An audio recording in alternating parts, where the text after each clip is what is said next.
Primero que nada, para entender bien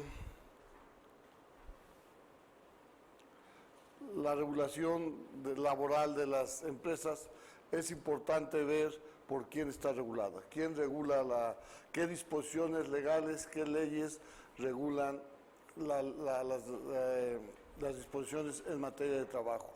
Y para tal efecto tenemos el artículo 123, apartado A, que este artículo establece las bases de las relaciones laborales.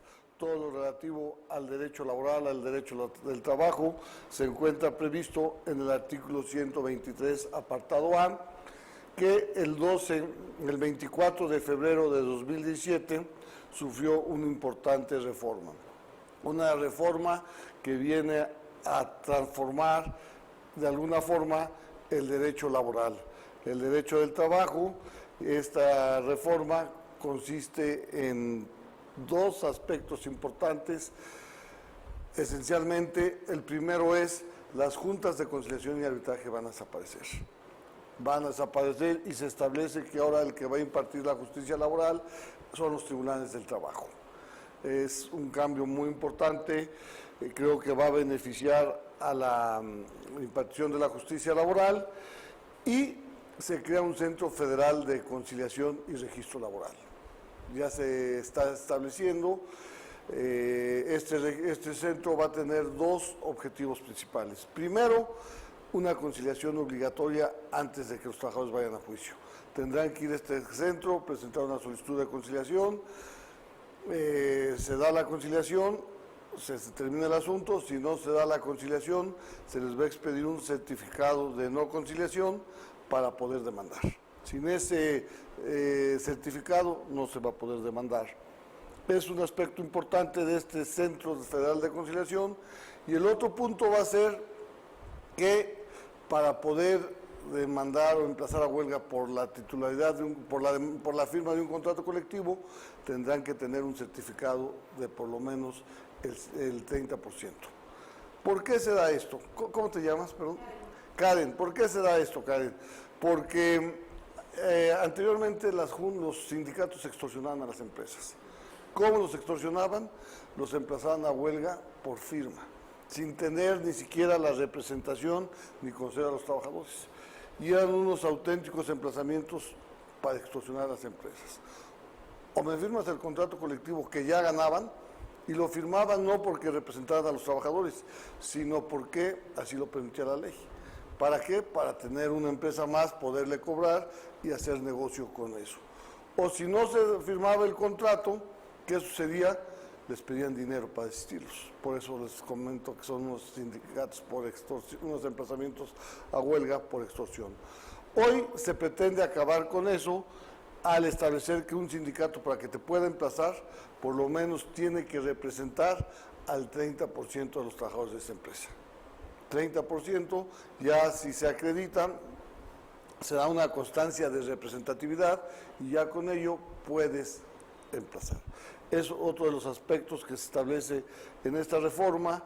Y la otra cuestión es que, ¿qué hacían los patrones para evitar ser emplazados y extorsionados a huelga sin que el sindicato representara a los trabajadores? Tenían contratos colectivos que se llamaban de protección. No sé si has oído hablar de ellos. Los sindicatos de protección, ¿qué era lo que te daban? Tú conseguías un sindicato, negociabas con él y firmabas un contrato colectivo, incluso a espaldas de los trabajadores. Los trabajadores no sabían. Entonces, si llegaba un emplazamiento por firma, la Junta de Conciliación y Arbitraje lo rechazaba, lo rechazaba. ¿Por qué? Porque ya había un contrato colectivo. Entonces, ahora, para evitar eso también, la reforma establece que para aprobar un contrato y te lo admita la Junta, o un convenio de revisión del contrato colectivo, debe ser aprobado por lo menos por el 50% de los trabajadores. O sea, ya se tienen que abrir. Ya los trabajadores tienen que conocer que hay un sindicato y si hay un contrato colectivo lo tienen que conocer, porque para cuando se revise tendrá que ser aprobado por la mayoría de los trabajadores, que es una cuestión importante. Y la otra cuestión es, como te comenté es que todos van a desaparecer las juntas de conciliación y arbitraje. ¿Cuándo? Dentro de 3 años, las locales, las federales, y dentro de 4 años las locales. Ya van a hacer los juicios ante las juntas, ante los tribunales, pero los que están actuales van a seguir. Van a seguir esos juicios y va a ser un procedimiento totalmente diferente. La forma de presentar la demanda, la contestación de la demanda, las pruebas, todo va a ser nuevo. ¿Para qué? Para que la impartición de la justicia sea más pronta, más expedita. Vamos a ver si efectivamente se logra. Y esta reforma al artículo 123 del 24 de febrero de 2017 también establecía que se tenía un año para modificar la ley. Se le otorgó al Poder Legislativo un año para que adecuara su reforma, la reforma constitucional a la ley. ¿Y por qué se da la reforma constitucional? Porque no podíamos modificar directamente la Ley Federal del Trabajo e ir en contra de lo que establece el artículo 123, que es un precepto, un ordenamiento jurídico de mayor jerarquía. La de mayor jerarquía es nuestra Constitución y no podía ir la Ley Federal del Trabajo en contra de lo que dice la Constitución, y para tal efecto tuvieron que modificar la Constitución política. Se modifica y se le da un año al Poder Legislativo para que modifique la Ley Federal del Trabajo y se adecua a lo establecido por la Constitución. Hecho que no pasó y fue hasta el 2019 que tenemos la reciente reforma laboral. Entonces tenemos la Constitución política que establece las bases del derecho laboral y hay una ley reglamentaria que es la Ley Federal del Trabajo, que data del 18 de agosto de 1931. En 40 años después, hay una reforma importante a esta ley. Ya se adecúan muchos principios de la época, ya se establece un nuevo procedimiento, se regulan nuevas disposiciones. Por ejemplo, el outsourcing ya se empieza a regular desde esa época, ya a través de las tercerización del servicio, y es una reforma muy importante. En 1980 hay otra reforma, pero aquí ya los juicios ya eran muy lentos. Ya eran demasiado lentos y cambiaron el procedimiento. Cambiaron el procedimiento y la cuestión de derechos y obligaciones de los patrones y trabajadores quedó al pendiente. Urgía sacar la reforma en que el procedimiento fuera más pronto, más expedito. Y quedó pendiente la cuestión de derechos y obligaciones y tuvieron que pasar 32 años para que se volviera a reformar la Ley Federal del Trabajo. Tuvimos una reforma en diciembre del 2012 y nuevamente en mayo tenemos la nueva reforma derivada de la reforma constitucional. ¿En qué consiste? Insisto, se crea el Centro Federal de Conciliación y Registro Laboral, que tendrá esas funciones de la conciliación obligatoria antes de ir a juicio y expedir el certificado de representatividad que acredita a los sindicatos que cuentan con el 30%. Y emigran los tribunales de las juntas de conciliación y arbitraje al Poder Judicial. ¿Por qué crees que se da esto, Karen? Por los problemas que ha habido, ¿no? ¿Mandé? Por los problemas que ha habido, ¿no? Porque las demandas... Sí, en parte, pero déjame conocer un poco de ti para ver, ubicarte. ¿Dónde trabajas? En una empresa de impresión, soy la contadora y también veo nóminas, entonces por eso tomé el curso para estar actualizada. Con las nóminas. Así es, ¿Cuántos empleos tienen? 35. ¿Cuántas demandas han tenido? ¿Cuántas qué? Demandas laborales. Hoy como 10. ¿Tantas sí? Sí, ha habido mucha demanda. Laboral. ¿Y qué carácter? ¿Tú has estado involucrado de algo con las demandas? Algunas veces. ¿Qué características les has encontrado a esos juicios, a las demandas y a los procedimientos de las demandas? Porque no hay sustentabilidad porque el trabajador dice una cosa, la empresa dice otra cosa y al final de cuentas la conciliación arbitraria, ¿cómo se llama cuando se me fue el nombre? ¿La Junta? La Junta siempre le da la razón al trabajador, aunque no haya bases, aunque no puedan sustentar lo que están diciendo, siempre le da la razón. Entonces, yo creo que la empresa tiene que tener buenos contratos, tiene que tener buenas bases para poder evitar las demandas, porque conciliación, independientemente de lo que sea, siempre le da la razón al trabajador. Ok, tienes en parte mucho, no es que les des la razón, pero tienes mucha razón en eso que dices. ¿Qué tan largos han sido tus juicios? Han sido como de 3 meses más o menos. Llegan a un arreglo conciliatorio. Así es, pero la empresa siempre tiene que desembolsar cantidades grandes para que esto no prosiga. Entonces, al final de cuentas, siempre afecta a la empresa. Ok, siempre has llegado a un arreglo para evitar la contingencia. Un arreglo. ¿Nunca has iniciado un juicio? ¿Nunca se han...? Se han iniciado juicios, pero no continúan. O sea, se inician, pero no continúan por el arreglo. Por el arreglo, ok. Las demandas están llenas de mentiras. Totalmente. ¿Y cómo te has notado cómo se defendía tu abogado? ¿Qué defensa iba a hacer ante la demanda? Pues lo que ha hecho el abogado no sé muy bien. No, la verdad No sabes cómo se iba. La defensa que han tenido los abogados desconozco. No sé si te acuerdas, es que mira, te dan para los de línea. No sé si te acuerdas o llegaste a ver que decir, vamos a negar el despido y ofrecerle el trabajo. O sea, decir que no lo despedimos. Si era esa la... También es después lo que se ocupa comúnmente, que es firmar una hoja en blanco, lo que nos han hecho los abogados. Nunca se ha hecho eso, pero es lo que ellos recomiendan. han aconsejado. Recomienda. Entonces, llegamos a importantes conclusiones. La defensa principal va a ser negar el despido y ofrecer el trabajo. Yo no te despedí, prueba que no te despedí, te ofrezco que regreses a trabajar. Te piden que firmen hojas en blanco los trabajadores. Así es. ¿Por qué? Porque el patrón a veces se queda medio en estado de indefensión. No tiene los elementos para defenderse, porque a veces despides al trabajador y te está demandando. O lo peor, ellos mismos dejan de ir a trabajar Y de repente te demandan. y al rato llega la demanda. Entonces, ¿cómo Ese se puede defender allí? es un problema muy grave, efectivamente, que tenemos para las defensas de los patrones. Y no sé si te has ubicado, no sé si has sido un poquito curiosa y has visto dónde se dice despedido del trabajador en las demandas. No las...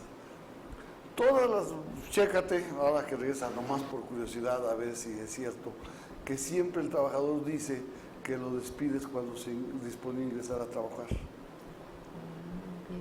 En la entrada y salida salió Karen y ante la presencia de diversas personas que se encontraban ahí presentes, les dijo, vete, estás despedido. Vete, estás despedido, y van y presentan su demanda. Y es lógico, es creíble que los patrones despidan en la entrada ya de la empresa a los trabajadores enfrente de todos. Pues no es tan creíble, pero ¿por qué se hace? Y todas las demandas así lo hacen. Porque ya sabe el trabajador, el abogado del trabajador, que la defensa del patrón, la más importante va a ser, yo no te despedí. Y prueba que no te despedí, te ofrezco el trabajo.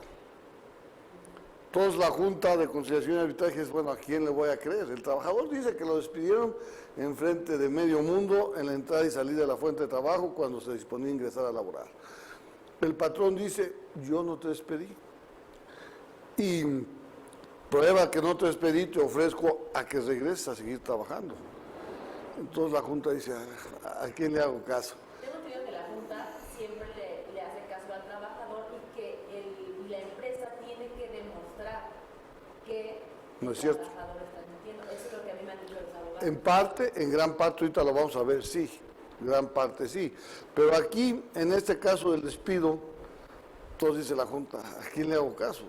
El trabajador dice que lo despidieron. en la entrada y salida y presentó su demanda y el patrón dice que no lo despidió. Entonces, la situación y el problema es que al ofrecer el trabajo, él dice el trajón, a ver, voy a ver si el patrón realmente quiere que regrese a trabajar. Vamos a ver cómo le ofrece el trabajo. Si se lo ofrece de buena fe, así lo llamamos jurídicamente. ¿Qué quiere decir de buena fe? En los mismos términos y condiciones. Mismo puesto, mismo horario, mismo salario. Y si se ofrece de buena fe, es que el patrón si quiere realmente que regrese a trabajar. Entonces, si lo ofrece de buena fe, el trabajador tendrá que acreditar que efectivamente fue despedido. Y por eso... La baja del IMSS lo puede acreditar. Sí, por eso nosotros no lo des de baja. Si se deja de presentar, no lo des de baja. Porque no hay... Aunque no lo hayas despedido, pues no lo dejes desde baja. ¿Cuánto tiempo tendría que pasar? Si vemos que ya no regresó y pasa un mes. Yo te sugiero 30 días. ¿Y la causa de la baja cuál va a ser? ¿Cuál pondrías tú como causa? Separación voluntaria. Tendrías que acreditarlo, porque ya estás afirmando que el trabajador se dejó de trabajar voluntariamente. Lo que tienes que dar la baja es por ausentismo. Ausentismo. Y ya, si llega la mano, no te... Porque imagínate, no lo despedí y a los 2 días aparece dado de baja, ¿qué presume? Pues ¿por qué lo das de baja a los 2 días, precisamente después de la fecha en que sí se despedió, que sí lo despediste? Todas las recomendaciones que no lo des de baja. No lo des de baja. Pero me dice, oye Héctor, ¿cómo no lo va a dar de baja? Tiene crédito Infonavit, tiene crédito Fonacot, ¿quién se lo va a pagar? Entonces, un mes. Un mes y ya después lo das de baja del IMSS. Y regresando al tema, entonces, no lo despedí, te ofrezco el trabajo de buena fe, la Junta dice que sí fue ofrecido de buena fe, entonces el trabajador tendrá que acreditar que efectivamente fue despedido. Y por eso el despido se ubica en la entrada y salida de la fuente de trabajo, para tener testigos, porque ni modo que diga, me despidieron en la oficina de CADE. ¿Qué testigos va a tener? Ninguno. ¿Quién va a ser el próximo despedido? El que vaya a declarar en contra de la empresa. Entonces, afuera, cuando se pretendía ingresar, ubican el despido. Fíjate, como dices, qué de mentiras. Y además las demandas están infladísimas, siempre. Infladísimas. Y ya esta figura de negativa del despido y ofrecimiento del trabajo, decía el trabajador, sí lo acepto, y lo reinstalabas. Y luego que lo reinstalabas, no sé si te tocó que se volvía a salir. Y volvía a demandar. Y así se te generaban de un solo problema, un solo conflicto, 3, 4, 5 demandas del mismo trabajador. Entonces, ¿la demanda puede parar si uno como empresa le ofrece al trabajador que regrese a trabajar? No termina la demanda. El juicio sigue para ver si se le van a pagar los salarios caídos de la fecha en que sí se despedido hasta que lo instalaste. Y las demás prestaciones, horas extras, reparto de utilidades, las vacaciones, sigue el juicio. Lo que pasa al momento que lo reinstalas, se cortan los salarios caídos. Ahí los salarios caídos, ¿sabes qué son los salarios vencidos? Se cortan. Pero ¿qué es lo que va a pasar? El trabajador, como no, tú le ofreces el trabajo a un patrón no porque te interese que regrese, Sí, claro. como defensa. Y el trabajador no lo va a aceptar porque quiera regresar, sino para volverte a demandar y generar otro periodo de salarios vencidos. Entonces, por eso es el grave problema que tenemos, que un solo conflicto, un solo despido te genera 4 o 5 demandas y genera muchos juicios laborales. Por esa figura de la negativa del despido y ofrecimiento del trabajo. Entonces, esa es una de las problemáticas. Ahorita vamos a ver todo lo que has dicho, es muy cierto. Y vamos a ver cómo lo podemos atacar, cómo lo podemos evitar, prevenir. Buenos días, ¿cómo estás? Mucho gusto, soy Héctor Cervantes, el expositor. Y aquí estamos aquí empezando apenas. Bueno, ya vimos algo muy importante, qué lástima que te lo perdiste, pero vamos a tratar de que lo tomes y entiendas bien de lo que estamos hablando. Estamos hablando de los principios del derecho al trabajo, de la reforma que recién hubo, no sé si estás enterada. El 1 de mayo se publicó la reforma a la Ley Federal del Trabajo y de alguna forma estábamos comentando estas situaciones. ¿Tú quién eres? Yo soy Janet López, soy yo. Ah, qué bueno. ¿Litigas? Me dedico a litigar civil y familiar, pero ahorita entré a una empresa y estoy viendo derecho corporativo, que por eso me metí al diplomado, porque no sé cómo voy a comenzar. Ah, qué bueno, pues qué bueno eso. Aquí no vamos a abarcar la reforma laboral, porque no es el curso. Hay cosas que sí inciden de la reforma que sí vamos a tocar. Y lo más importante, fíjense, esto es muy importante, y no se ha dicho, ayer había un anuncio que me da coraje sobre la reforma laboral. Una tontería, el anuncio, no se lo han oído en radio. Sindicatos más contentos y puras tarugadas, perdón la expresión pero tarugadas. ¿Sabes en qué consiste la reforma laboral? No, realmente la materia laboral nunca he tenido mucho contacto. No has tenido mucho contacto. Bueno, una de las principales razones de la reforma laboral es migrar la impartición de la justicia laboral de las juntas de conciliación y arbitraje a tribunales. Tú te preguntarías, ¿por qué o qué quiere decir esto? ¿En qué consiste? ¿Por qué ese cambio? ¿Por qué la migración? Tú que eres abogada, Karen, Janet, ¿en qué consiste la migración de las juntas de conciliación y arbitraje a los tribunales? Se supone que quieren cambiarlo a ser juzgados, ¿no?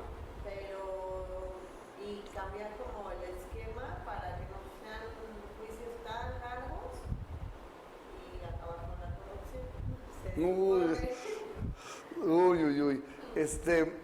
Por ahí va la cosa, efectivamente. Las juntas, Karen es nuestra compañera de aquí, ella es contadora. O sea, hay una gran diferencia entre la especialidad, conocimientos, y voy a tratar de empatarlos un poco porque a lo mejor Karen desconoce ciertas cuestiones jurídicas y para que las entienda voy a ser un poco reiterativo y también para fundamentar mi exposición. Como saben, existe una división de poderes en el sistema del Estado mexicano. Poder legislativo, poder ejecutivo y poder judicial. Las juntas de conciliación y arbitraje, ¿dónde creen que se encuentran ubicadas? ¿De qué poder dependen? No, esa es la gran diferencia. Sí. La Junta Local de Conciliación y Arbitraje depende del gobierno del Distrito Federal. Es ejecutivo. Es ¿cómo se llama? La Claudia Sheinbaum, que es la jefa de gobierno, sí, sigue siendo su jefa de gobierno, está dentro del gobierno, es como la presidenta municipal de la Ciudad de México. Entonces dependen de un poder que no tiene nada que ver con la impartición de la justicia, que es un punto muy importante. ¿A quién le corresponde impartir justicia? No, al judicial. El legislativo es el encargado de hacer las leyes. El judicial es el que se encarga de impartir justicia. Entonces, a ver, Héctor, ya no entendí qué hacen las juntas dependiendo de un poder que no corresponde. Pues, cuando se iniciaron los juicios laborales allá a principios de 1900, de repente se empiezan a generar muchos juicios laborales y se resolvían por el derecho civil. Ibas ante los tribunales civiles y demandabas ahí laboral. No, espérame, hay que separar lo laboral de lo civil. Pero hay muchas demandas, ¿qué vamos a hacer? Bueno, vamos a implementar un procedimiento rápido. Por eso juntas de conciliación trataban de que con la conciliación ya desde 1900, y ahorita se repite la conciliación en el tribunal, en el Centro Federal de Conciliación, terminen sus problemas rápidamente a través de una conciliación. Y no hay que llevarlos a los juzgados, vamos a implementar un sistema rápido para solucionar los problemas, porque eran muchos. El patrón que no se desgaste con juicios y el trabajador que pueda cobrar. Entonces va a ser un procedimiento de conciliación, no un juicio como tal. Pues son juntas de conciliación y arbitraje. Va a ser un arbitraje y no un juicio el que va a resolver los problemas. Y así se echaron 120 años. Y nunca funcionó. ¿Y por qué no funcionó? Porque al Poder Ejecutivo tiene tareas más importantes que impartir justicia. No es su función. Problemas de salud, de seguridad, de educación, de transporte y no la impartición de justicia. Entonces, de raíz, las juntas están mal ubicadas. Deberían de estar en el Poder Judicial. Entonces, ahora ya migran al Poder Judicial. Esa es una de las razones. Pero, ¿por qué tienen que migrar? Porque la justicia laboral es malísima. No hay justicia. ¿Tú has tenido acceso a una demanda laboral? Pues sí. ¿Eres curiosita? Sí. Perdón, metichita. Curiosita, observadora. Sí. ¿Has visto dónde se ubican los despidos? ¿Dónde dice el trabajador que es despedido? ¿En qué parte?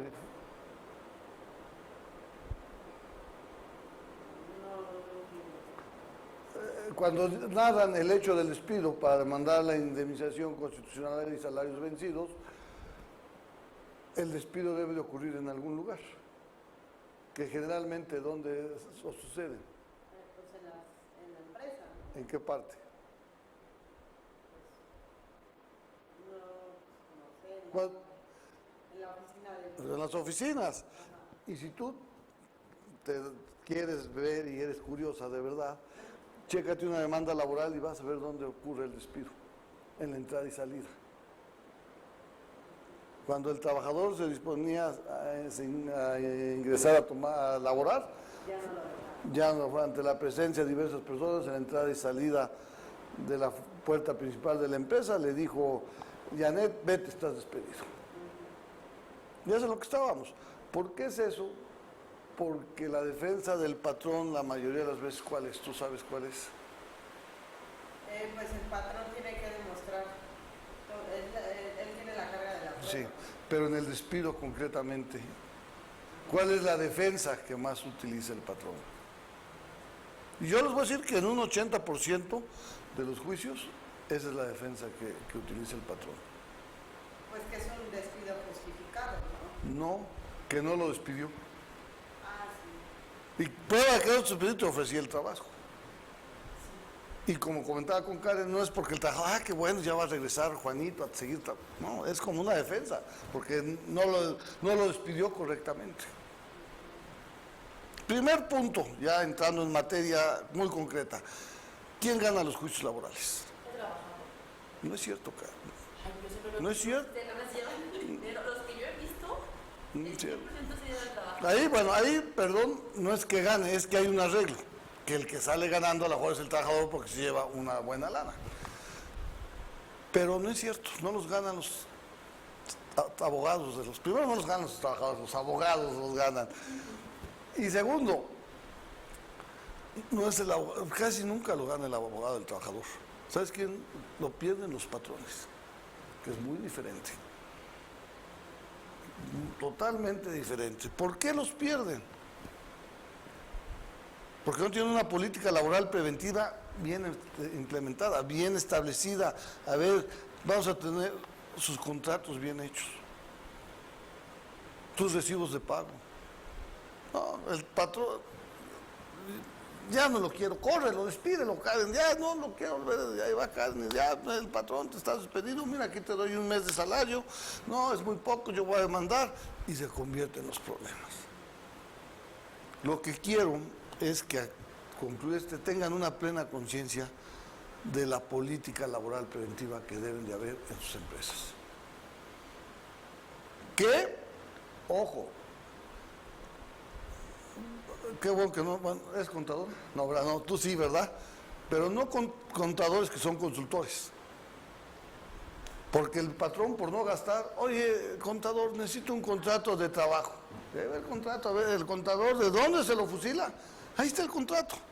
Somos todólogos, abogados. Pero tú estás muy especializada, pero los que son peores son los que son asesores externos. Ellos todo lo quieren, no lo quieren. Hasta luego los mandaron a atender las demandas en las juntas de conciliación y arbitraje. ¿Por qué? Porque no querían invertir los patrones, no querían gastar y lo barato sale caro. Y por eso perdían los juicios. Oye, necesito correr a ese trabajador y ahí va el contador a despedirlo. Y ahí es donde necesitamos especializarnos ya. Hacer las cosas bien hechas. Y eso es lo importante, pero bueno, ya estamos aquí muy entrados en el tema. Y me voy a adelantar un poquito, pero y esto es muy importante para mí, y ya que estamos hablando de la negativa al despido y ofrecimiento del trabajo, esto que generaba muchos juicios.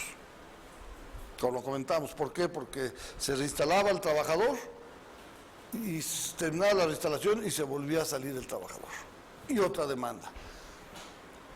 Y lo que no han dicho de la reforma laboral es que ahora, esto es importantísimo, Janet, que la reforma laboral ya expresamente en el artículo 184 prohíbe, o no prohíbe, dice que la negativa del despido, ofrecimiento y el trabajo ya no revierte la carga de la prueba.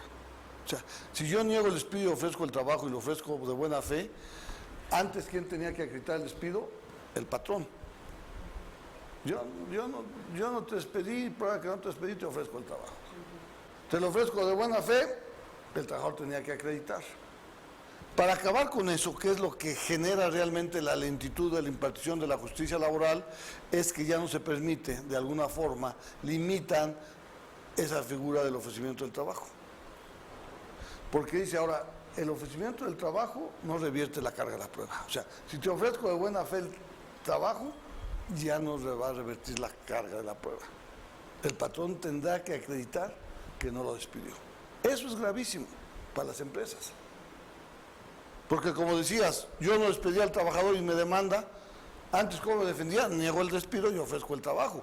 Pero ahora la reforma, que para mí es el punto más fino de la reforma, establece que la negativa del despido y ofrecimiento del trabajo ya no revierte la carga de la prueba. O sea, ya no será el trabajador que tendrá que acreditar que fue despedido.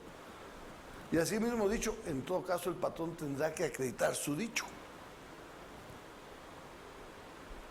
Y su dicho, que es no te despedí. Entonces, ¿cómo va a acreditar un hecho negativo? Pues con un afirmativo diciendo, no lo despedí porque el señor abandonó el trabajo, es inexistente el despido. Ahí se les va a complicar mucho a los patrones esta cuestión de los despidos. Tienen que tener mucho cuidado. ¿Cómo vamos a manejar? Por eso tienen que estar muy bien preparados. Y yo les puedo asegurar que es muy raro, yo creo que un 5% que el trabajador se vaya bien el viernes, ya no regrese y demande. ¿Eh? No, pero cuando el trabajador se va bien. No hay ningún problema, no hay ninguna controversia, no hubo ninguna discusión, no está inconforme, no tiene rencillas con su jefe, que está bien, es raro que se vaya y demande. ¿Cuándo es cuando realmente se va sin decir nada y demanda? Es cuando hay un problema atrás de la empresa. Ahí es donde tienen ustedes que estar muy al pendientes con ese conflicto. Porque si demanda, se les va a complicar mucho la defensa, porque ustedes tendrán que acreditar un hecho negativo, que no lo despidieron. ¿Y cómo lo vas a acreditar? Entonces, no sé si me sigan bien la secuencia tú, Karen, la problemática de esta reforma. La mentira que es, libertad y democracia sindical. Ay, qué bonito se oye, qué bonito se escucha. Pero al fondo de todo esto, es esto que está muy escondido, que no le han hecho gran ruido a esta cuestión. Entonces, tenemos la reforma del 2019, tenemos el Centro Federal de Conciliación y Registro Laboral, tenemos que las juntas migran a los de las juntas a los tribunales, y eso es lo que nos espera. También nos espera un gobierno medio complicado para las empresas. ¿Cuál es la tendencia de nuestro actual gobierno? ¿Cuál es su característica? ¿Cómo lo ves? ¿Muy protector a los empresarios? No, no, no. ¿A quién protege? Exactamente, a los trabajadores. Entonces, esa es nuestra política de protección a los trabajadores, así es que hay que tener todavía más cuidado. ¿Quién es la secretaria del Trabajo? Una abogada, 31 años. ¿Y por qué secretaria del Trabajo? Luisa María Alcalde. Porque su papá es un líder sindical importante.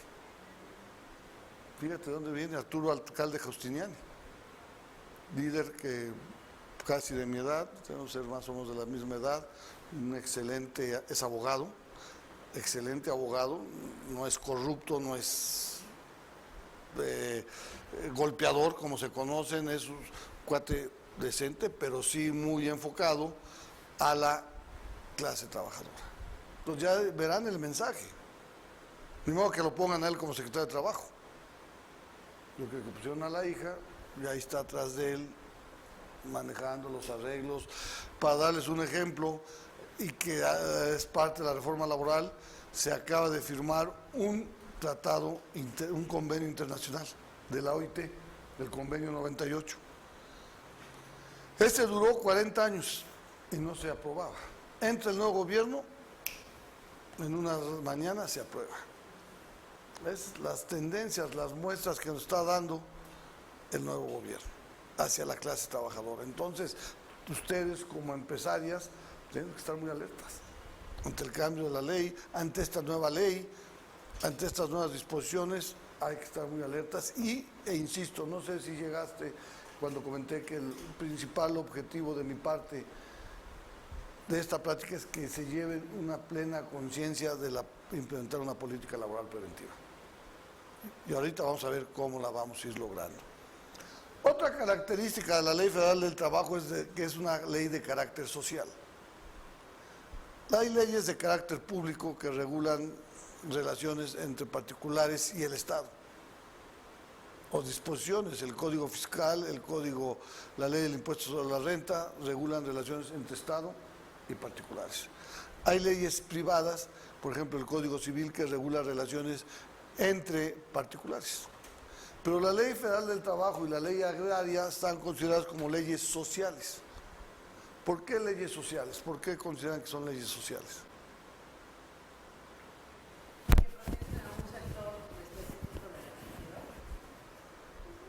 Protegen, no es tanto proteger porque la ley no sería tan justa. A nivelar la relación que existe entre ciertos sectores, el agrario. El campesino supuestamente está en un estado de desventaja frente al terrateniente. Igual la Ley Federal del Trabajo. Las partes que regula son diferentes, trabajador y patrón. Hay una gran diferencia. ¿En qué consideran que reside esa gran diferencia? ¿Por qué son diferentes?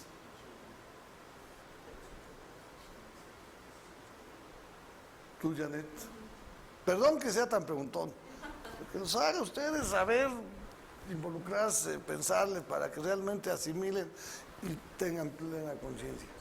¿No son diferentes el trabajador y el patrón? Ah, no, sí, claro. ¿Y en qué consiste esa diferencia? Ah, bueno, que el patrón pues, es el que en jerarquía lo domina. Exactamente, esa es la... Yo pensé que me decías que el patrón llega en su Mercedes y el trabajador llega en su bicicleta. Tiene mayores recursos económicos. Sí, es cierto. Pero la gran diferencia es la que acabas de mencionar, Karen.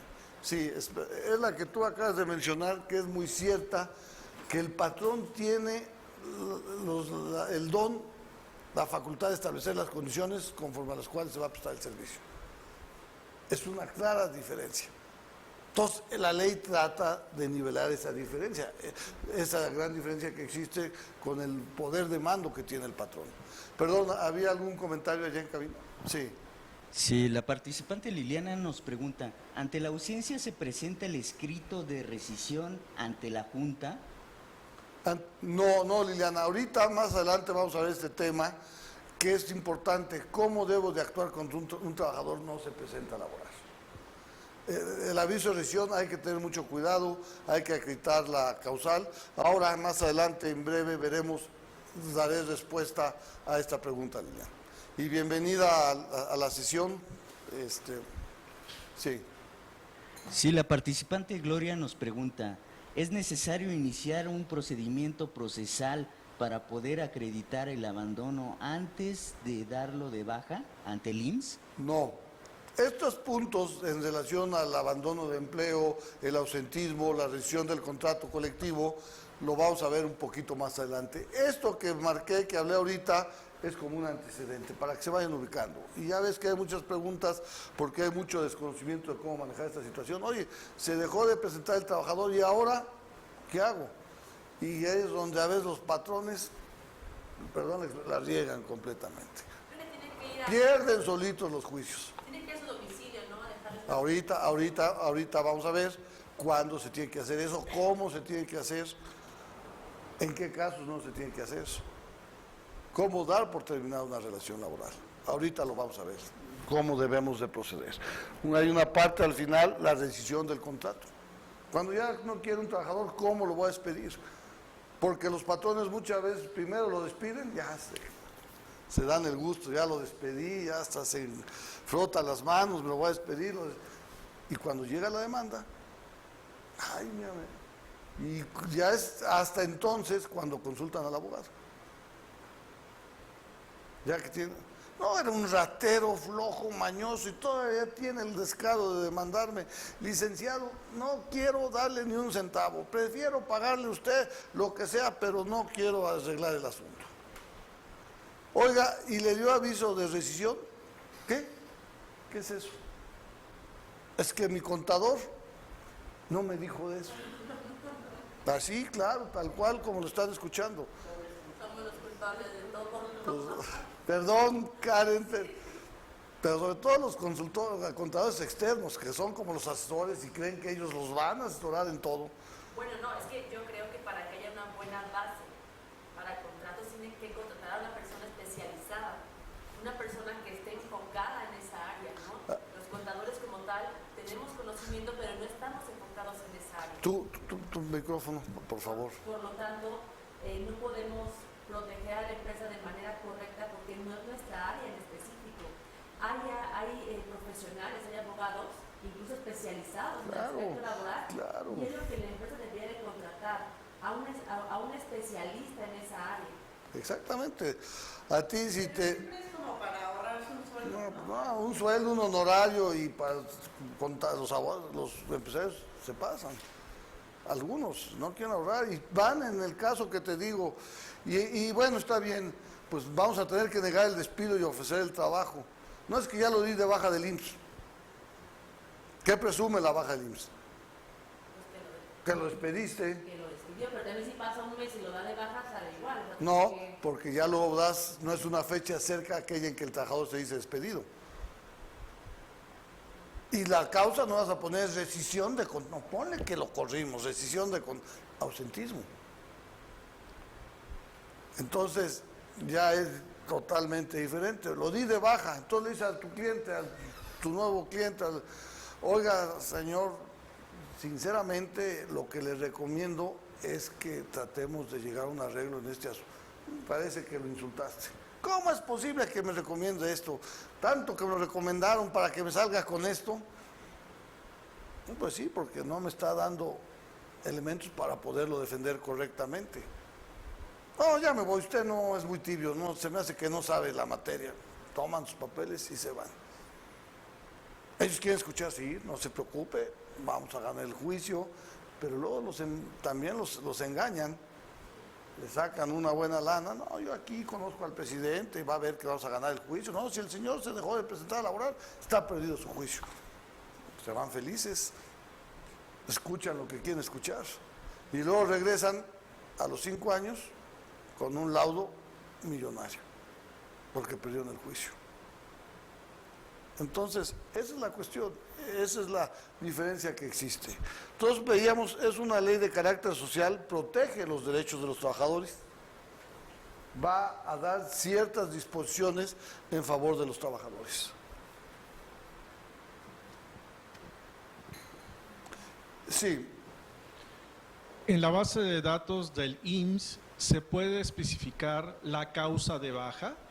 sí, tengo entendido que hay diversas causas de baja y hay una que expresamente señala ausentismo. En caso de que yo no llegara a aparecer esa causa, pongan otras, esa está establecida. Pero nunca pongan rescisión de contratos, renuncia voluntaria, abandono de empleo, ni ninguna de esas. Ausentismo u otras, es la que se debe señalar.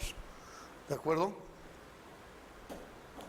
Bueno, aquí dentro de las normas protectoras a los derechos de los trabajadores hay una muy importante, una de las más importantes, la establecida en el artículo 5.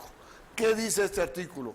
Las disposiciones de esta ley son de orden público, por lo que no producirá efecto legal ni impedirá el goce ni el ejercicio de los derechos, sea escrito o verbal, la estipulación que establezca renuncia por parte del trabajador de cualquiera de los derechos o prerrogativas consignadas en las normas de trabajo. ¿Qué quiere decir esto? ¿Qué entiendes?